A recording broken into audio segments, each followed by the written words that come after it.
आज हम एक ऐसे टॉपिक का जो क्लिनिकल माइक्रोबायोलॉजी का एकदम कोर है। हम बैक्टीरियल कल्चर के कॉन्सेप्ट को समझेंगे। हाँ, और ये फाउंडेशन क्लियर करना सच में काफी जरूरी है। बिल्कुल। बेसिकली हमारा मिशन ये है कि इस माइक्रोबायोलॉजी के डिटेक्टिव वर्क को डिकोड करें ताकि वाइवा एग्जाम्स और बेसिक नॉलेज दोनों एकदम क्लियर हो जाए।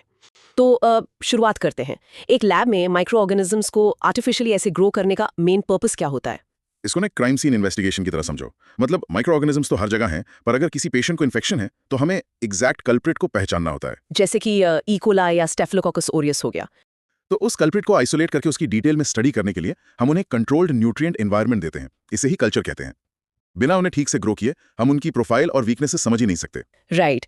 तो इन बैक्टीरिया को ग्रो करने के लिए जो एनवायरनमेंट या मीडिया देते हैं उसके डिफरेंट टाइप्स होते होंगे। अगर हम वाइवा के पॉइंट ऑफ व्यू से देखें तो फिजिकल स्टेट के बेसिस पर सॉलिड और लिक्विड मीडिया में क्या प्रैक्टिकल डिफरेंस है? सॉलिड मीडिया बेसिकली एक पुलिस लाइनअप की तरह काम करता है। इसमें ना अगार मिक्स होता है जिससे बेस सॉलिड हो जाता है। इस सरफेस पर बैक्टीरिया ग्रो करते हैं और हम उनकी इंडिविजुअल कॉलोनी मॉर्फोलॉजी देख सकते हैं। ब्लड अगार इसका एक कॉमन एग्जाम्पल है। अच्छा। दूसरी तरफ लिक्विड मीडिया जैसे न्यूट्रिएंट ब्रॉथ एक स्विमिंग पूल जैसा होता है जहां बैक्टीरिया मास स्केल पर रिप्रोड्यूस करते हैं। वहां अगर नहीं होता। और अगर हमें ये चेक करना हो कि बैक्टीरिया मूव कर सकते हैं या नहीं तो क्या करते हैं? उसके लिए हम सेमी सॉलिड मीडिया यूज करते हैं जिसमें अगर की क्वांटिटी बहुत कम होती है ताकि उनकी मोटिलिटी या मूवमेंट टेस्ट की जा सके।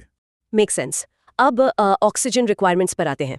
एरोबिक और एनारोबिक का बेसिक लॉजिक तो क्लियर ही है कि ऑक्सीजन किसको चाहिए और किसको नहीं। हाँ, एरोबिक जैसे स्यूडोमोनास जिन्हें जिंदा रहने के लिए ऑक्सीजन चाहिए, और एनारोबिक जैसे क्लोस्ट्रीडियम टेटेनी जो बिना ऑक्सीजन के ग्रो करते हैं। पर इसमें सबसे इंटरेस्टिंग सर्वाइवल अडेप्टर्स कौन होते हैं पता है? Facultative anaerobes. सही पकड़ा। ई कोलाई इनका एक परफेक्ट एग्जाम्पल है। ये ऑक्सीजन के साथ नॉर्मल एनवायरनमेंट में भी थ्राइव करते हैं और बिना ऑक्सीजन के हार्श कंडीशंस में भी सर्वाइव कर लेते हैं। अच्छा, अगर न्यूट्रिशन की बात करें तो कुछ बैक्टीरिया डाइट को लेके काफी डिमांडिंग होते हैं ना, उनका क्या सीन है? उन्हें हम फास्टिडियस बैक्टीरिया कहते हैं। सिंपल मीडिया में तो बेसिक न्यूट्रिएंट्स होते हैं, पर इन नखरे वाले बैक्टीरिया के लिए हम एनरिच्ड मीडिया बनाते हैं।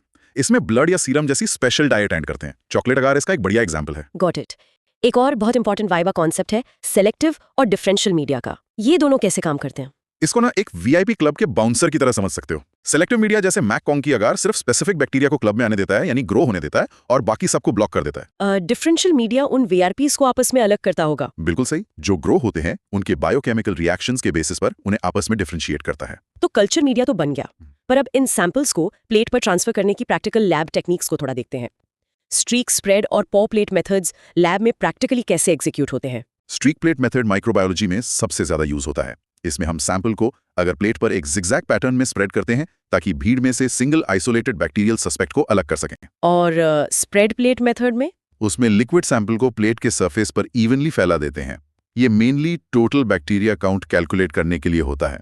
और पॉर प्लेट मेथड का अप्रोच थोड़ा डिफरेंट है ना, जिसमें अंदर भी ग्रो करते हैं। हाँ, इसमें बैक्टीरिया को लिक्विड अगार के साथ मिक्स करके एम्प्टी प्लेट में डालते हैं। इससे कॉलोनी सिर्फ सरफेस पर ही नहीं बल्कि मीडियम के अंदर भी प्रॉपर्ली आकार ले पाती हैं। क्लिनिकल माइक्रोबायोलॉजी में एग्जैक्ट पैथोजन को आइसोलेट करना और उसको स्टडी करना ही किसी भी सक्सेसफुल ट्रीटमेंट का फर्स्ट स्टेप है। ये फाउंडेशन है एक तरह से।